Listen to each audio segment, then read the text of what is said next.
Halo guys, selamat datang di channel Solo Player Boruto.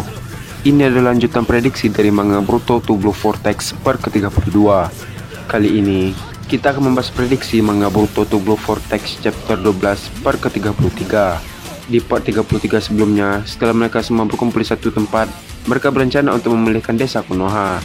Di satu sisi, Sasuke terjebak di satu tempat dengan keadaan yang tidak berdaya. Apa yang akan terjadi selanjutnya? Sebelum kita mulai pembahasannya, mari kita putar dulu intronya.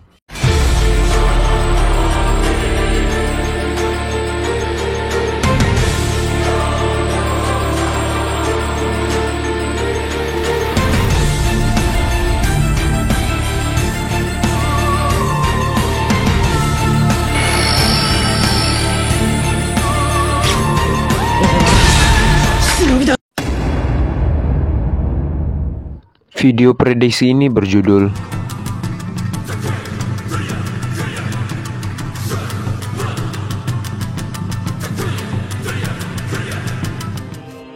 Adegan dimulai dengan kedatangan Shikamaru ke tempat Boruto.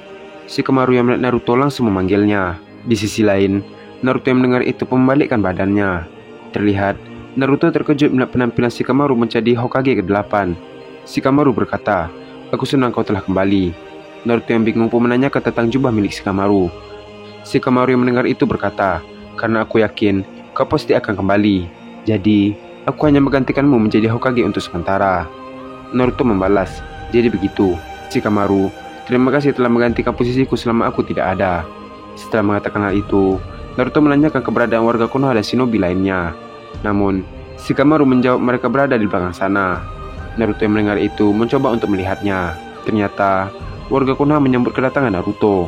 Terlihat, warga Konoha meneriaki nama Hokage ke-7. Naruto yang melihat itu pun tersenyum. Di sisi lain, Code yang berada di markasnya berkata, "Kalian bisa bersenang-senang sekarang, tapi dia ada di dalam genggamanku." Adegan pun beralih ke suatu tempat yang gelap. Terlihat, ada Sasuke yang sedang tergeletak di tempat tersebut. Tiba-tiba, Sasuke langsung terbangun dan membuka matanya. 3 hari pun berlalu setelah insiden kekacauan desa Konoha. Terlihat di malam hari, desa Konoha mulai pulih sebagian dengan kerjasama dari beberapa shinobi. Di sisi lain, Naruto sedang makan malam bersama keluarganya. Naruto berkata, "Di mana Boruto dan Kawaki?" Himawari mendengar itu membalas, "Mereka sedang menyelidiki keberadaan Paman Sasuke." Naruto melanjutkan perkataannya, "Tapi ini hampir larut malam." Hinata berkata, "Aku khawatir dengan kondisi Boruto. Semoga dia baik-baik saja." Adegan pun beralih ke tempat Boruto dan Kawaki yang sedang berada di suatu hutan yang sangat jauh dari desa Konoha. Terlihat, Boruto sedang melacak keberadaan cakra Sasuke menggunakan mata Jogan. Kawaki berkata, "Apakah menemukan petunjuk?" Boruto membalas, "Masih belum." Tak lama setelah itu, Boruto pun menemukan aura aneh yang berada jauh dari balik gunung tersebut. Boruto berkata, "Apa-apaan aura aneh itu?" Kawaki yang mendengar itu membalas, "Ada apa Boruto? Apakah ada musuh?" Boruto berkata, "Aku merasa ada aura aneh dari balik gunung itu. Sesuatu cakra negatif yang kuat.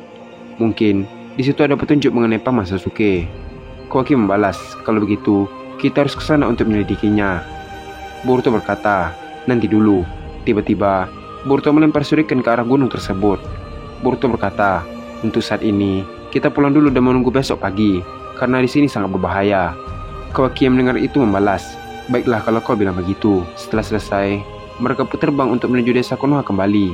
Selama terbang, Kawaki berkata dalam hati, "Aku merasakan cakra Otsutsuki di arah gunung itu." Adegan pun beralih ke tempat Naruto yang sedang berada di rumah. Terlihat, Naruto pun pergi ke teras rumah dan menatap langit. Tak lama setelah itu, Himawari pun tiba dan menghampiri Naruto. Himawari berkata, "Ayah sedang apa di sini?" Naruto membalas, "Ayahnya sedang menghirup udara segar." Terlihat, Naruto merasakan cakra aneh yang berada di tubuh Himawari. Naruto berkata dalam hati, "Apakah ini cakra Kurama? Tidak mungkin, Kurama kau sudah mati." Di sisi lain, Kurama yang berada di dalam tubuh Himawari berkata, "Sepertinya Naruto mulai curiga dengan keberadaanku." Naruto berkata, "Himawari, apakah kau mempunyai cakra Kurama?" Himawari membalas, "Benar, ada Kurama di dalam tubuhku." Naruto yang mendengar itu pun terkejut dan berkata, "Bagaimana bisa?" Tiba-tiba, kesadaran Naruto berada di sebuah tempat keberadaan Kurama. Naruto yang melihat dirinya sudah berada di tempat lain berkata, "Tempat ini." Kurama berkata, "Lama tidak berjumpa, Naruto." Naruto yang mendengar itu langsung membalikkan badannya. Terlihat, Naruto terkejut dengan Kurama yang berada di hadapannya. Naruto berkata, "Kurama, kau masih hidup?" Kurama membalas, "Bukankah kau sudah tahu?" Naruto yang bingung pun kembali bertanya, "Tentang apa?" Kurama membalas, "Sepertinya kau belum mengerti bahwa biju yang mati akan bereinkarnasi kembali. Aku sudah menyuruhmu untuk menungguku, tapi kau malah menghilang. Alhasil, aku berada di tubuh Himawari dan dia menjadi Jinchuriki." Naruto berkata, "Apa tidak apa-apa jika Himawari memiliki kekuatan Kyuubi?" Kurama membalas, "Afinitasku dengan Himawari sangat tinggi. Bahkan, Himawari sudah bisa menggunakan kekuatanku dengan baik, sampai ke tahap mengeluarkan biju dama." Naruto yang mendengar itu berkata, "Aku sangat bersyukur karena kau melindungi Himawari. Tapi, kenapa tubuhmu kecil sekali?" Kurama membalas, "Aku pun juga tidak tahu." Terlihat, Naruto langsung mengangkat Kurama dan langsung memeluknya. Naruto berkata, "Aku senang kau masih hidup." Kurama membalas, "Hei, lepaskan aku." Setelah itu, Naruto pun kembali sadar. Himawari yang melihat itu berkata, "Apa ayah tidak apa-apa?" Naruto pun tersenyum dan berkata, "Ayah baik-baik saja." Tak lama setelah itu, akhirnya hari mulai menjadi pagi. Terlihat, Naruto bersama Shikamaru berada di ruang kantor Hokage dan sedang mengecek dokumen yang sangat penting. Tak lama setelah itu, ada seseorang yang mengetuk pintu kantor Hokage. Shikamaru yang mendengar itu menyuruhnya masuk. Ternyata, itu adalah Himawari. Naruto yang melihat Himawari yang berada di sana berkata, "Ada apa Himawari?" Himawari membalas, "Aku ingin menyampaikan pesan Kak Boruto. Sekarang, dia bersama tim 7 ingin mencari keberadaan Paman Sasuke." Naruto melanjutkan perkataannya, "Sekarang, Boruto ada di mana?" Himawari membalas, "Dia sekarang berada di gerbang desa Konoha." Naruto yang mendengar itu langsung pergi ke tempat Boruto. Adegan pun beralih ke tempat Boruto dan tim 7. Kawaki berkata, "Apa kau yakin tidak ingin mengajakku?" Boruto membalas, "Aku membutuhkanmu untuk menjaga desa Konoha dan ayahku. Jika kita semua pergi, takutnya akan ada penyerangan di desa Konoha. Lagi pula, aku meninggalkan seekor katak di desa Konoha, agar jika ada bahaya, aku bisa langsung ke sini." Kawaki yang mendengar itu berkata, "Baiklah, aku akan menjaga desa ini selama kalian pergi." Tiba-tiba, Naruto datang ke tempat Boruto.